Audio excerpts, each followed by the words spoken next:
Et salut, bonjour, j'espère que vous vous retrouvez très bien. Je suis très heureux de vous retrouver pour ce nouveau numéro de CEO Challenge. Comment relever les défis de dirigeants. Je me suis promis de vous réveiller chaque matin avec des tips, avec des orientations, de la réflexion pour relever vos défis de dirigeants. Et ce sont les défis qui sont les miens également. Je espère, je crois. Et que, en procédant ainsi, chacun d'entre nous pourra trouver à chaque fois des tips, des orientations, des éclairages pour relever ces défis en tant que dirigeant. C'est le défi du moins que je me suis lancé. Je vous dis bonjour et soyez les bienvenus.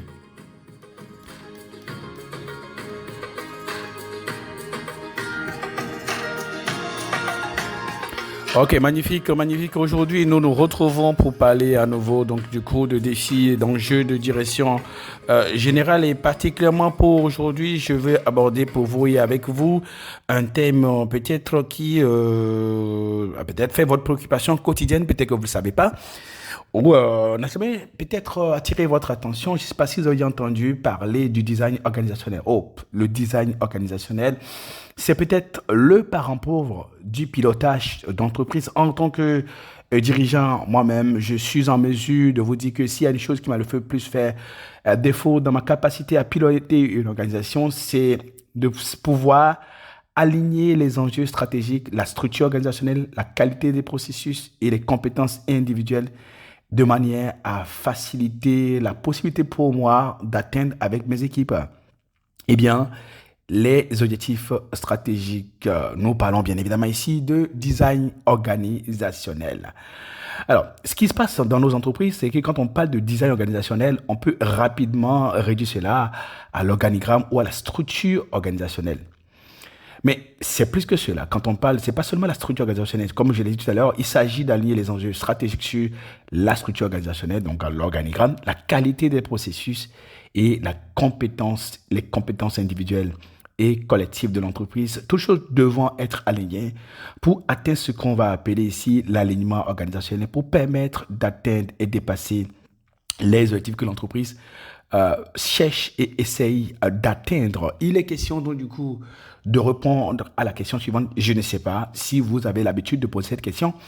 Eh bien, notre entreprise est-elle calibrée en termes de capacité pour atteindre ses objectifs stratégiques?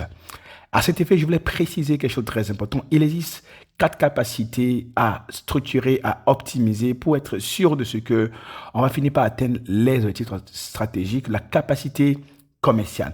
Est-ce que nous avons la possibilité d'attirer le type de clients que nous voulons attirer de manière à pouvoir vendre les produits que nous avons? La capacité opérationnelle. Est-ce qu'aujourd'hui, nous avons les moyens de produire, les moyens de livrer, les moyens de servir les types de clients que nous ciblons, les types de clients que nous voulons avoir? Est-ce que si nous leur faisons des promesses en faisant du marketing, nous serons en mesure d'être à la hauteur de ces promesses-là en termes de qualité à délivrer, en termes de quantité attendue, en termes de sollicitation, en termes d'expérience client, en termes de rentabilité, de rapport qualité-prix pour eux, de sorte que en posant la question suivante, ils vont se dire, bah oui, c'est ça. Est-ce que aujourd'hui cette entreprise répond le mieux à mes attentes? On doit se poser ces questions. La capacité financière. Est-ce que nous avons les moyens de faire les investissements nécessaires? Est-ce que nous avons les moyens de pouvoir donc du coup avoir la capacité commerciale, la capacité opérationnelle requise pour faire nos chiffres? Est-ce que nous avons les moyens d'attirer les investisseurs? Est-ce que nous pouvons répondre aux attentes des investisseurs et des actionnaires aujourd'hui? Les actionnaires qui sont les nôtres aujourd'hui, est-ce qu'ils peuvent se dire, ben, tiens, oui, nous répondons à leurs attentes? Nous devons répondre à cette question-là. Nous devons répondre à ces questions-là pour savoir si oui ou non notre entreprise est calibrée pour atteindre ses objectifs stratégiques. Oui, en termes de structure, en termes d'infrastructure, en termes de technologie, est-ce que nous avons les capacités, donc du coup, infrastructurelles, nous avons les capacités technologiques nécessaires pour répondre aux attentes de notre marché, aux attentes de nos ayants droit? Vous voyez, quand on ne sait pas t'assurer de structurer, d'optimiser, de renforcer ces quatre capacités-là, je parlais de la capacité opérationnelle, la capacité commerciale, autant pour moi, la capacité financière et la capacité infrastructurelle et technologique. Lorsqu'on n'a pas ces capacités en face, eh bien, on va se retrouver à ne pas pouvoir atteindre ces objectifs. Normalement, c'est dans le plus beau des mondes que tout ceci est mis en place.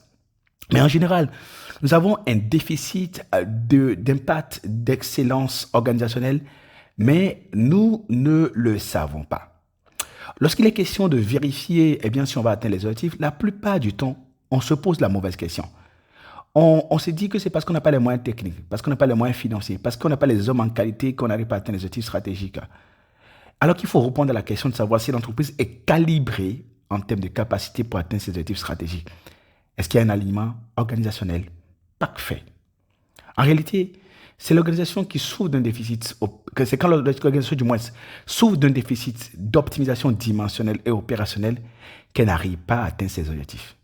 Alors, comment savoir que notre organisation n'est pas calibrée pour atteindre ses objectifs stratégiques, pour faire les chiffres qu'elle cherche à faire?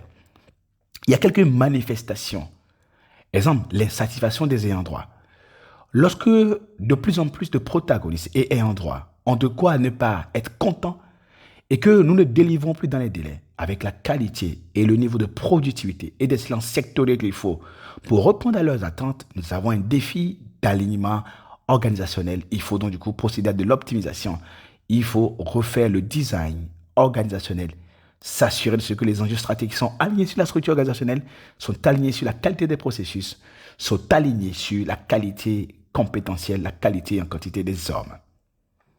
L'incapacité optimisante est l'autre manifestation du désalignement organisationnel. C'est-à-dire que vous voyez que les enjeux et les anomalies se multiplient et vous n'avez pas la force structurelle et l'élan constructif pour les prendre en charge.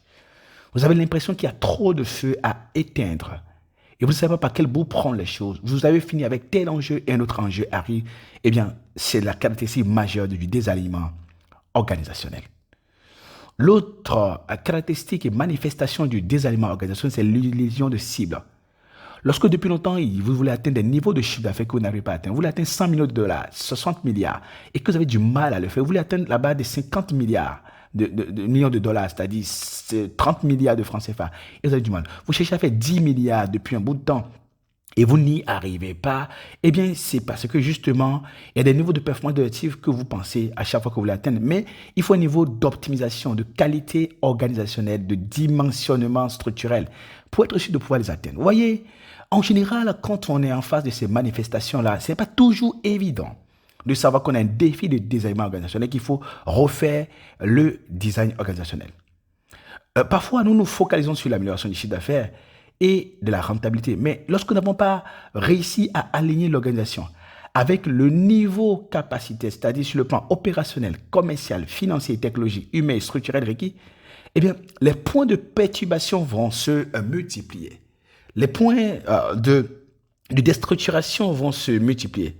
Même si les chiffres que nous faisons sont bons, même si nous avons certaines renommées, eh bien, il reste un sujet de fond. C'est que nous ne sommes pas calibrés pour faire nos chiffres. Lorsque nous avons réussi pas à avoir ce gros client, et qu'une fois qu'on a eu le gros client, eh bien, il y a des anomalies qui se multiplient. Il y a des insatisfactions qui se multiplient. Il y a le fait que nous n'avons pas toujours opérationnellement ce qu'il faut, technologiquement ce qu'il faut pour rester un acteur crédible pour le gros client. Lorsque nous voulons envahir un marché, on a fini par envahir le marché. Et on voit qu'il y a des dérèglements internes. Eh bien, c'est parce que nous avons un défi d'alignement structurel, d'alignement organisationnel qu'il faut absolument corriger. Je vous repose la question, peut-être que vous allez devoir vous reposer ça tous les jours. Est-ce que notre entreprise est calibrée pour atteindre ses objectifs stratégiques? Est-ce que nous sommes à la dimension commerciale, opérationnelle, financière, infrastructurelle et technologique pour faire nos chiffres? Sinon, il faut procéder du moins à de l'optimisation organisationnelle. En tout cas, moi j'ai décidé de me concentrer pour traiter mes sujets d'excellence capacitaire organisationnelle. Et depuis que j'y suis, j'accorde davantage et de place au design organisationnel. Vous vous demandez peut-être quelle est la meilleure façon de faire. Comment on réussit le design organisationnel? Ne vous en faites pas. Nous avons dédié dans le parcours dirigeant certifié un module au design organisationnel. Comment on fait pour analyser et savoir est-ce que l'organisation est calibrée, faire le diagnostic nécessaire pour savoir si notre organisation est calibrée aujourd'hui? Comment avoir un organigramme dynamique? Comment s'assurer qu'on identifie les processus défaillants et on travaille à les optimiser, à les réécrire de manière pour les aligner? Comment s'assurer qu'on a les capacités nécessaires pour faire les chiffres? Comment on planifie la montée en régime capacitaire de manière à être en mesure de faire ces chiffres? C'est ce dont nous avons discuté dans le module design organisationnel que vous pouvez retrouver donc du coup, comme je l'ai dit, dans le parcours dirigeant certifié, parcours disponible sur notre plateforme coaching10s.net, coaching10is.net, ou en cliquant sur le lien que vous allez trouver en bas de ce podcast. Moi, j'ai été très heureux d'avoir été avec vous et j'espère que si vous le faites passer de design organisationnel, qui doit être un exercice quotidien, vous allez désormais vous poser régulièrement. Et tiens, n'ayant pas atteint les objectifs, voyant les défis, les chantiers, les feux se multiplier, est-ce que vraiment notre organisation est calibrée pour faire ces chiffres? Sinon, quelles sont les optimisations organisationnelles auxquelles je dois procéder? À quel niveau je dois refaire et faire du design organisationnel pour pouvoir m'en sortir? J'espère que vous allez pouvoir mettre cet exercice tous les jours parce que c'est l'un des exercices les plus déterminants, j'allais dire, que le dirigeant est appelé à faire. Quant à moi, je suis Emmanuel Gakpo et j'étais très heureux d'avoir été avec vous. On va se retrouver demain pour un nouveau numéro de notre podcast des CEO Challenge. Comment relever les défis de CEO au quotidien. Ciao, ciao et bonne journée.